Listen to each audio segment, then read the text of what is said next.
Pozdrav Balkanci, ja sam Gmazimodo i dobrodošli u još jedan moj video. Danas pričamo o nečemu ne toliko možda ozbiljnom, ali veoma informativno, tako da se neće toliko zezati i šaliti kao inače, ali hoću biti zabavan, nadam se. Dakle, govorimo o američkoj Euroviziji koja se desila prije 3 godine, ja mislim 2022. Sad ću ja to ovdje napisati na ekranu ukoliko sam pogriješio. Ok, također čisto prije nego što krenemo s ovim, hoću da kažem da ću i reagovati na njihove pjesme koji su nastupali, kojih ukupno ima 56. Da li ću prikazati sve, ne znam, ali zašto njih stavljam na kraju? Zato što su ove informacije koje ću vam reći zapravo dosta zanimljivije. Poslušajte me, molim vas, dosta zanimljivije od samih pjesama. Tako da, samo slušajte šta ću da kažem o njima i zašto je njihova Eurovizija zapravo propala nakon samo jednog pojavljivanja, za razliku od evropske koja traje već 70 godina, jel? Pa hajmo krenuti. Da bi govorili o američkoj Euroviziji, samo moram reći da se naša evropska, normalna, najpoznatija, jedina Eurovizija pojavila prije 70 godina, da li 56. godine, ja mislim, i zato što su htjeli da ujedine posleratne države. Znači, desio se drugi svjetski rat i onda su rekli, ajde šta možemo raditi sa ovom našom višenacijskom mrežom EBU, pa onda da to ujedinimo, da svugdje emitujemo neku emisiju i da ujedinimo ove države koje su se borile. Zbog toga je nastala. Sad, kod Amerike toga nije bilo. Amerika sama po sebi nema veliku istoriju. Ona je tek počela sa svojom prvom i jednom jedinom epizodom 2022. godine. U Los Angelesu je snimano, jer gdje drugo, mislim, budemo realni, gdje će oni drugo snimati, šta? I šta se onda desilo? Njihovi voditelji, da kažem, jel, su bili Kelly Clarkson i Snoop Dogg iz nekog razloga, i emisija je propala, također su imali polufinale i finale, ali je propala posle jednog emitovanja. Zašto njihova emisija nije mogla da ima neku dugovječnost? Pa razlog, ima ih više. Jedan od tih je zato što nisu uopšte radili nikakav marketing koji je bio potreban jednom takvom šovu, ali drugi najveći razlog jeste taj što jednostavno njihove države nemaju toliko kulturu pojedinačno. U Evropi svaka skoro država priča svoj jezik, svako ima neku svoju tradiciju. Kada god država koja pobjedi bude domaćin te godine, mi jednostavno vidimo njihove neke običaje, njihove muzičare, pjesme i one se nekako sve to razlikuje. Svi su mi slično čitavom svijetu, nećemo sad govoriti da nismo, ne može svi, ali većina nas. Ali opet svaka zemlja, čisto što govori drugi jezik, opet ima malo svoje drugačije kulture, neki šarm, nešto je, na primjer, Srbija ili Balkan će uopšteno biti više možda narodni ili etno, kako bih rekao, fokusirani, možda tu riječ da iskoristim, dok kod Amerikanaca toga nema. Naravno, Texas se razlikuje od New Yorka, recimo, ali opet sama muzika po sebi, osim countrya, nema jednostavno ništa drugo više da se pokaže, kao što ćete vidjeti u ovih 56 pjesama. Dakle, njihov veliki problem jeste manjak kulture, to jeste različitosti kultura, bez obzira na to što su oni multirasna država, znači sama Amerika, oni opet nemaju dosta jedinstvenosti, jedna Alabama, jedna West Virginia, New York, Los Angeles i tako dalje. Kada nema kulture, onda nema čovjek sa čime da se poveže, tu nema neke emocije koja se vezuje, a jednostavno nemaju također ni veliku istoriju. Znači, sama Amerika nije prije toliko mnogo godina otkrivena kao prvo, a kao drugo samo ovo takmičenje i sada da se toliko kultura razlikuju i nemaju te velike istorije. I ono što je jako bitno, a što mi često napadamo ovdje u Evropi, jeste geopolitika. One toga nemaju toliko, zbog toga što je sve to jedna država, oni imaju svoje states, ali nemaju. Amerika je sama po sebi država, ali na primjer West Virginia nije.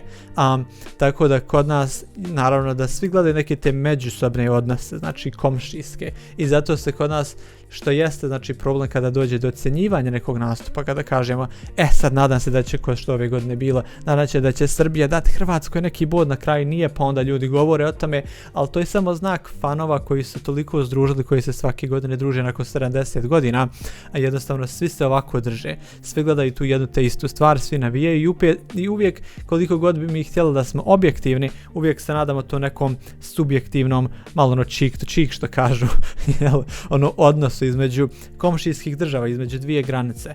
I to svi radi, to se očekuje. Isto tako, na primjer, kažu da Španci, Portugalce ne vole, pa možda oni neće dati jedne drugima bodove, pa da li će ili neće, sve to jednostavno doprinosi to nekom zabavnom gledanju i uopštenom interakciji među ne samo takmičenju samom, nego među nama fanovima. A fanovi, mislim, mi se jedino možemo držati zajedno i ništa drugo. Njihovo samo finale, znači njihov NBC, znači nacionalna mreža, je uzela prava da emituje Euroviziju, to jeste American Song Contest, američko takmičenje za Euroviziju. I one su emitovali to, snimali u Los Angelesu, bilo je polufinale, to jest 2 polufinala i onda veliko finale. I samo to jedno veliko finale koje su imali sadržalo 1,9 miliona gledalaca. Ljudi, to je apsolutno ništa. Jedna Eurovizija svake godine na prosjek jedan ima oko 160 miliona gledalaca. To je ludilo. Nakon 70 godina trebali smo doći do ovoga, znači staža, da kažemo, ali 160 miliona je ogroman broj, dok 1,9 za jednu Ameriku je apsolutno ništa, znači to je čisti promašaj bio. Također je bilo dosta kritike na to kako je finale samo prikazano. Bilo je previše reklama, kao što znate, čak i iz njihove sve televizije prikazuju mnoštvo reklama, to se i kod nas dešava, ali sama Eurovizija nema toliko, s obzirom da je mnogo, kažem sad 160 ljudi gleda finale, jednostavno bi bilo pogrešno da stave toliko reklama ili nekih između tih stvari, prikaza, videa koji ne bi imali veze s Eurovizijom, koji jednostavno uništava taj događaj i tok gledanja. Dok su Amerikanci opsjednuti s time, sa finansiranjem, sa sponzorima, sa reklamama, kod njih čak i jedna utakmica kao što američki fudbal, lupam, traje možda 40 minuta u totalu, ali 2 sata se prikazuje, ako sam pogriješao možda brojeva, ali tu je negdje. Znači više od pola vremena ode na reklame. Jednostavno oni su opsjednuti sa tim i onda se uništi apsolutni ugođaj i tog takmičenja. Previše reklama, previše su sve izdužili, ljudi su izgubili interes zato što se ne dešava ono za što su došli da gledaju, nego se stavljaju druge stvari između bitnih i onda sve to uništava i ruši neku potrebnu, očekivanu konstrukciju jednog šoa. Također Amerika ima dosta muzičkih takmičenja. Imaju The Voice, imaš American Idol, imaš one talente, znači imaju dosta tih pjevačkih takmičenja. A iako se ovdje u Euroviziji pjesme takmiče, nije to nekako glavni razlog zašto gledamo. Mislim, jeste, to je 50% razlog, a 50 je jednostavno druženje, da se svi sjedinimo, da vidimo hoće li biti koji mim, šta će se desiti, da se zabavimo, da ta čitava sedmica, ta 3 dana jednostavno prođu bolje. Znači ima tu više faktora, a ne samo hajmo se takmičiti. Znači ovdje se ljudi nisu došli samo da se takmiče svojim glasom, nego takmiče se predstavljajući čitavu svoju državu, muziku, pjesmu, naciju, sve i onda na kraju ta ista država ima pravo da bude domaćin sljedeće godine. Jednostavno sve je to jedna lijepa emulzija, dok kod Amerikanaca oni vjerovatno, to jest NBC mreže, uopšte nisu razmišljali o tome i da bi to mogao biti čak i problem. Da jednostavno nemaju tu istoriju koja će uvezati sve te države, to jest njihove states, jel? Tako da na kraju svih ovih 56 pjesama nijedna nije postala hit i isto tako ništa toga nije bilo meme. Znači kada govorimo jedan meme, koliko svake godine Eurovizije bude čak i Danska, samo što je ona lik ovako došao, toliko sam vidio TikTokova samo zbog toga.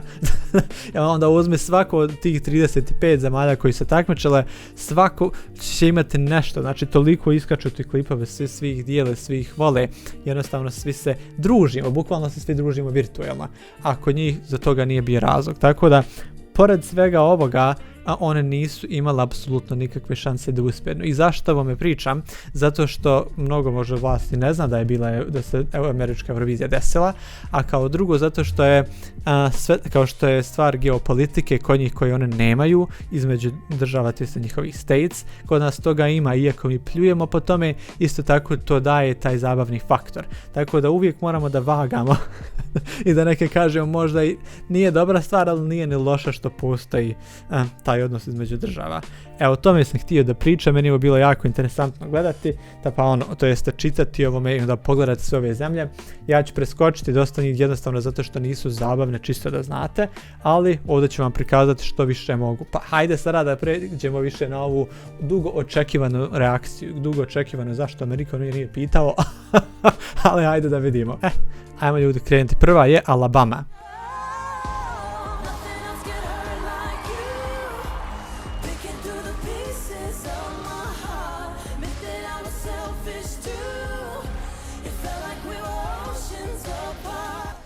Dosadno je. Evo, ja sam se već smorio. Ovo mene djeluje kao Eurovizija 2012. godine kada je bio neki nastup koji se nije uspio kvalifikovati u finale.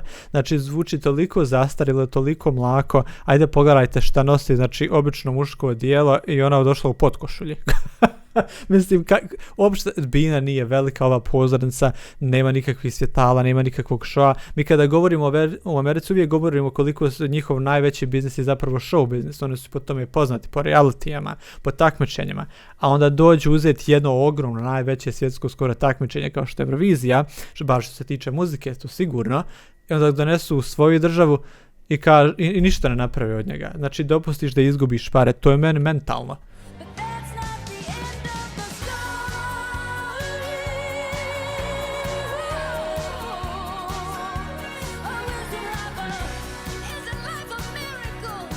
Znači, Jules za nju zna, ima onu jednu dobru pjesmu, eto toliko, ali okej, ajde reći ćemo da ova izgledi odgovara i sama muzika ovako, evo odgovara ovome što ona radi.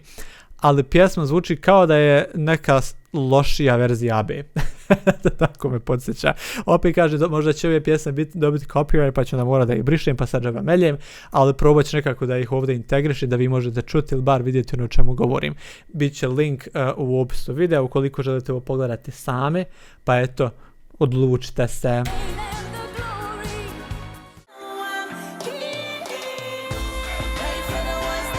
Zar nije ovo divno? Ona drži mikrofon, počinje da pjeva, a zapravo ne pjeva jer je sklonila mikrofon i samo čujemo pozadinske, znači već snimljene vokale. Gledaj. Koja je onda poenta toga da pjevaš? Znači, zašto da govoriš uopće to i onda skoriš ništa. Osim toga, bilo je, znate da Amerika koliko ima 50 država, tako negdje. Washington DC je sama kao zaseban distrikt, i onda su imali 5 ostalih teritorija koji su također zasebno svaka od njih takmičila, kao što je evo ovdje Samoa. Ovo meni izgleda kao neko dječje takmičenje, znači ovo kao da je za junior Eurovizije.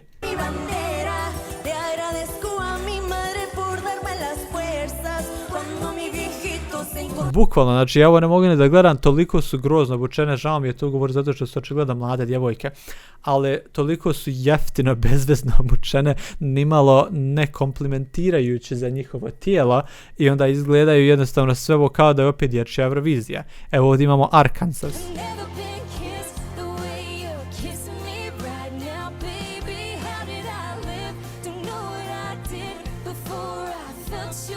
I onda govorimo, na primjer, ja sam na početku videa spomenuo kako recimo jedan Texas ima country muziku koju recimo Los Angeles neće imati, tako dalje.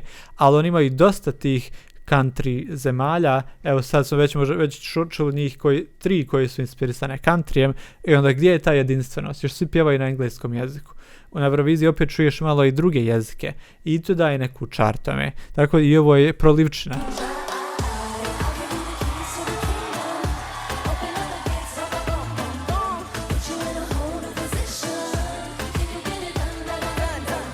Ovo je veoma bijelo plesanje, kad kaže mislim na nas bijelce, znači ajmo plesati, ali kako da ne pomičemo noge samo. Radit ćemo sve ovako, a noge stoje ko ucementirane, brate.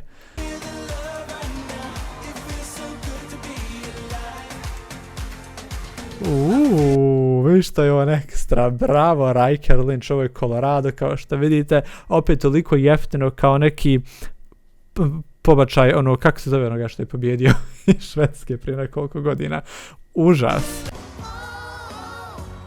I onda nije otkud Michael Bolton. Michael Bolton došao iz nekog razloga da se takmiči na ovoj smećere, znači legendarni vokal iz Amerike. Iz kojeg razloga pojma ne imam za Connecticut. Ajmo mi.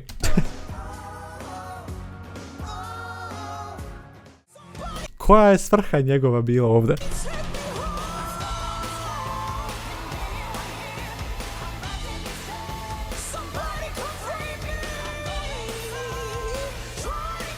Ova, meni što živi će me prebiti. Aj, bar me malo probudila. Ovi ostali smo totalno uspavali. Ovo već ovdje izgleda kao nešto.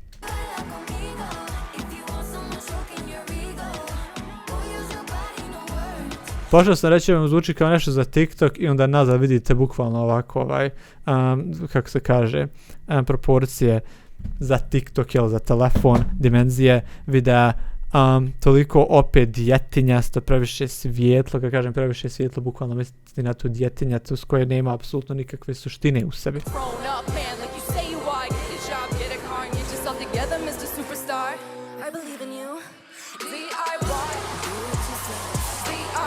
Ona ima stav ko da je već pobjedila, znači ona ovo pjeva, to jest repuje kao da je ona pobjednica. A ništa se ne dešava. Jeste li primijetili da se ovdje ništa ne dešava? Ovo je koja već po redu 10. država. Ništa se ne dešava. Nema nikakvu sedano koreografije da pokažu. Vidi koliko je ovo loše osvjetljeno. Znači samo malo nju vidimo, svi ostali plesači, ne znam koja im je svrha kad se ne vide. Kostimi kao da su ih kupili u njihovom targetu. Ništa.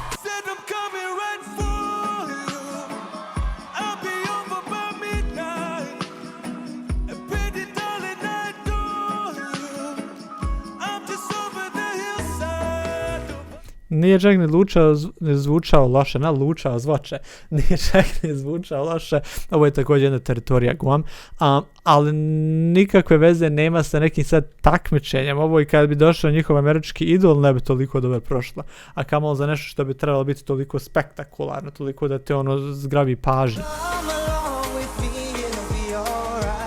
I zašto je svako od ovih opsjednut sa time da stavi neko cvijeće na pobine koji uopšte ne iskorištava? Koja je svrha onog onda cvijeća oko kojeg on samo trči?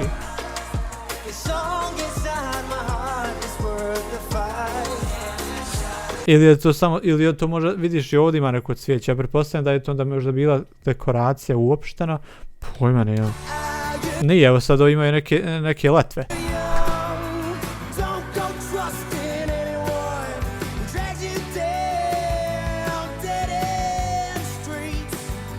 Ok, ima neke onako strasti, ali jednostavno, ne mogu ja ljudi ovo stvarno više da gledati. Znači, slobodno tiđite, pogledajte originalni video, bit će u linku kao što sam rekao, ali evo ovo je bila pobjednica, znači iz Oklahoma.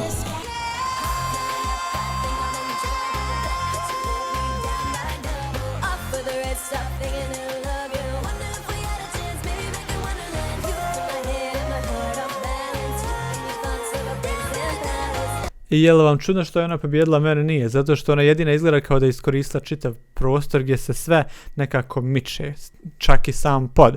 Opet mislim da je malo pogrešno što recimo ovaj ovdje dio, znači vidimo gdje su svjetla, gdje su kamere, gdje je ovdje nekako me nije lijepo popunjeno, nije čisto, ali opet iskoristila je sve koliko je mogla, iako se mene baš ne dopada, ali stavila je neki trud u ovo. Pjesma po sebi nije moj ukus, kao ni ovaj nastup, ali opet trud se vidi, uloženo je malo više sredstava, malo više kreativnosti i logično da je pobjedila. Ali ja mislim da kad bi ona bila na Euroviziji, naprimjer da se takmičila s ovom pjesmom, opet ne bi prošla u finale. Tako da mi uvijek govorimo nemojte ubacivati Ameriku, oni su šta će nama i stvarno mislim nema potrebe da budu, ali kako je Australija došla, onda ljudi govore pa mogu su Ameriku, o tome se govorilo pa o Kanadi itd. itd. Da li će do toga i kad doći, ko zna. Ali mislim da nema potrebe, kao prvo nema potrebe, a kao drugo mislim da se nemamo zašta brinuti, jer oni ne razumiju ovaj koncept. Možda bi ih pustilo na prvu godinu, dvije, čisto da ne bude tek se došli pa vas izbacujemo. Ali ne, znači ne želim ih vidjeti, tako da to je toliko od mene, ne znam šta drugo da vam kažem. Zamisli 1,9 miliona ljudi te gleda tvoje finale navodne Eurovizije. Koja mizerija ljudi. Bukvalno kaže Michael Bolton out of nowhere. Koji vrag je on tu? Ja ne znam šta će taj čovjek. Njemu je više 60 nešto godina, ne zbog godina, nego čisto zbog toga što nema razloga da on tu bude. On je već ostvario, on je završio sa svojom karijerom otprilike, da tako kažem.